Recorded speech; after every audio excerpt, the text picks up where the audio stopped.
Saksakalyan gunarnavasya Vande Guru Sri Charanarabindam.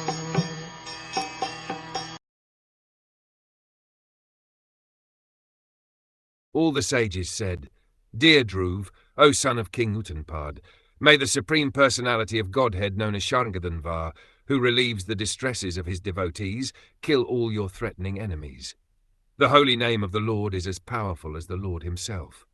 Therefore, simply by chanting and hearing the holy name of the Lord, many men can be fully protected from fierce death without difficulty. Thus a devotee is saved." The great rishis approached Dhruv Maharaj at a time when his mind was very perplexed due to the magical feats exhibited by the Yaksas. A devotee is always protected by the Supreme Personality of Godhead. By his inspiration only, the sages came to encourage Dhruv Maharaj and assure him that there was no danger because he was a soul fully surrendered to the Supreme Lord.